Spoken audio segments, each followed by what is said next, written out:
If you've ever wondered how to fix clumpy lashes, then keep watching, because in today's video, I'm going to be showing you exactly how to do it. And all it takes is a few minutes and 2 simple tools. And stay tuned to the end, because I'm going to be sharing a few of my favorite ways to stop it from happening in the first place, as well as some bonus tips on how to fix a couple of other little mascara mishaps you may come across. Well, if you wear mascara on a regular basis, then I am quite sure you are familiar with this, those dreaded mascara clumps. So you know how frustrating they can be.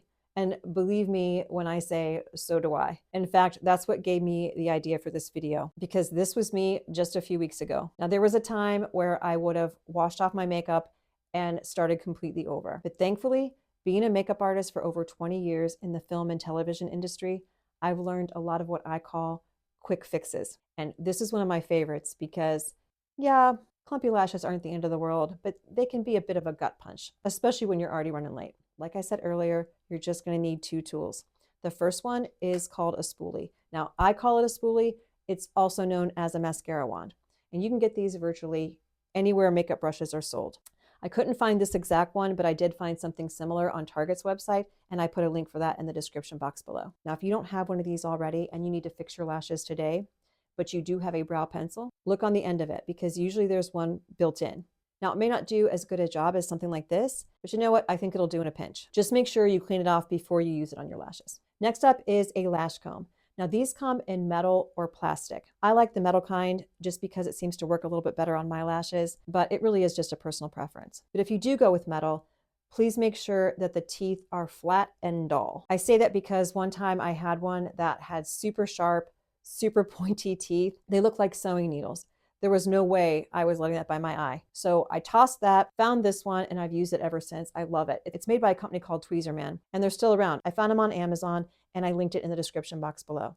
Before we move along, I'd like to take just a moment to kindly ask you to please hit like and subscribe. It helps my channel grow, and I really do appreciate it. All right, before I start the demo, I just want to mention you want to let your mascara set up just a few seconds, because if you do this right away and mascara is really wet, it can actually make the clumps worse. But if you let it dry too long, then you're not going to be able to get as much product off. So I would say the sweet spot's somewhere between 30 to 45 seconds. And that really depends on your mascara's formula. So if your mascara is a little bit on the wetter side, like mine is, then I might want to wait the 30 to 45. If it's on the drier side, then you want to work a little bit more quickly. All right, so that's been about 35 seconds. So the first tool you're going to use is your spoolie.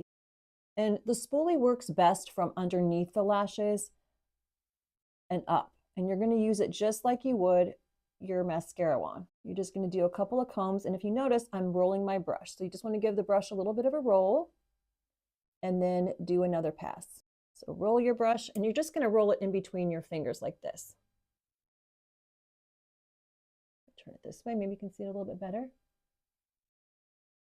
And if you want to separate the lashes, just use the tip of your mascara wand and then just do a very light feather-like motion in between the lashes. And that should give you some separation, and then you can do a pass. But notice what I'm not doing. I'm not taking the brush and turning it vertically and towards my eye. I always hold it horizontally, because one flinch and that goes in your eye, you can really seriously injure yourself. So always horizontally. Every few passes, give your brush just a little wipe with a paper towel. I like to use a paper towel because it doesn't produce lint. Tissues and toilet paper can get lint on there, and then if that gets in your eye, that'll just add insult to injury. So just a little paper towel, give it a wipe, and then you can continue passes if you need to. All right, next up is the comb. Now, where we use the spoolie from under the lash and went up, we're going to use the comb on top of the lashes. 2 reasons. One, I just find that it does a better job from above the lash. And also, even though these teeth are dull and flat, I still don't want this that close to my eye. Okay, all you're going to do is you're going to take your comb and you're going to hold it, again, horizontally. You don't have to go all the way to the base of the lashes. You can go just a little over halfway down. And then what you're going to do is you take your comb, get the hair in there, and then you're going to do a scooping motion out away from your eye.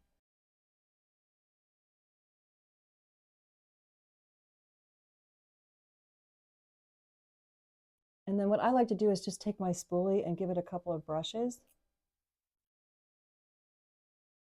I think that looks pretty good, much better than it was. You can also wipe these off if they start to get super clumpy. Just a nice, little tapping motion, but be super careful. You don't want to start doing this to try to pick out the mascara. because the teeth will pop right out if you pull too hard, and then you can't get them back in and you'd have to trash the whole thing. And if it sounds like I'm speaking from experience, it's because I am. So what I do now is just take a little Q-tip and do this.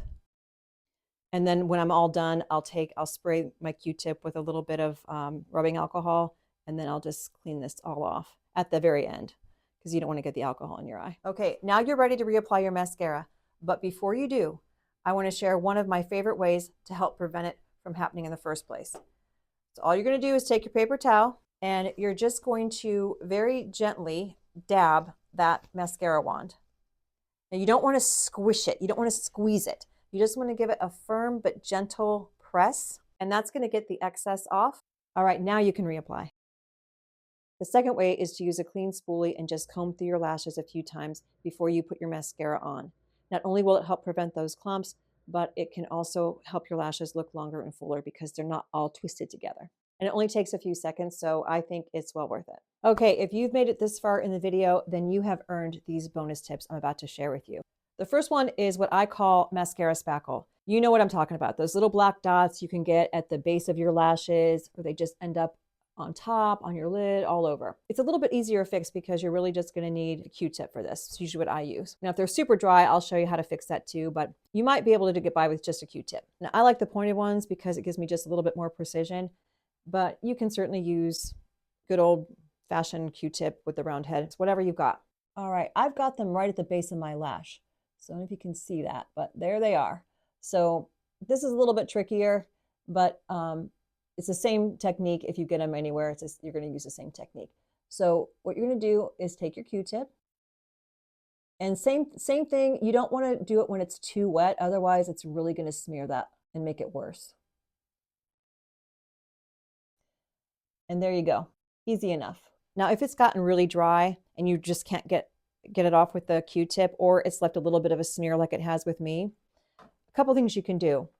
You can take anything liquid, so your foundation or moisturizer. You can even dampen the tip of your Q-tip with just a little bit of water. Just squeeze out the excess. You just want it damp. You don't want it soaking.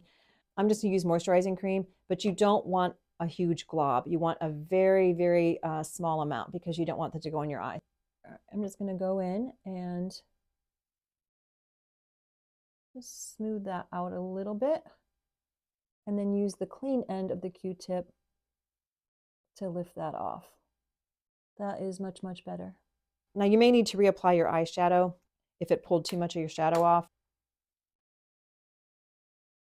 All right, the next thing I'm going to show you how to fix is mascara on the skin. This can happen for many reasons. Now today I put this on purpose, but a lot of times when I'm putting my mascara on, my brush just taps the skin, or you can be out in the rain, or yeah, I've sneezed before while I'm putting on my mascara, and then something more like this happens. So then you just have this mess on your hands. But thankfully, it's really not that bad of a fix. You can still use your Q-tip, but again, you don't want to do it right away. You want to give it just a few seconds to set up a little. And then you're going to take your Q-tip and just do a light pass. This just gets the excess off. You can use a tissue as well. Just use a patting motion because you don't want to pull off all your foundation and all your blush. You can see it's still stuck on there. So you can use a Q-tip to do this. You can use your finger to do it, or you can use one of these little non-latex sponges, which is what I'm going to use today. And again, you're just going to get a little liquid on it. Now this time I'm going to use my foundation, but you can certainly use a moisturizer or a concealer. You just need a little bit of moisture. And I'm just going to, again, use dabbing motions. And then I'm going to take the tip of my sponge and then just do a very light feather-like stroke. And then I'm going to just take a Q-tip, and now that I have some moisture on there, do a little precision work. But I'm going to go back in and just put a little bit of foundation on. Oh, I forgot to mention, the one thing you don't want to use to clean up the mascara when it gets on your skin is your foundation or concealer brushes, because it will really dirty that brush up and it's just going to cause you more work. So anything but your brushes. All right, everyone, that is going to do it for today's video. Thank you so much for watching. I really appreciate it. And if you want to know how to do your lashes just like a pro, you can click right here. And I'll also drop the link to that video in the description box below. I hope you have a great rest of your day, and I will see you in the next video. Take care.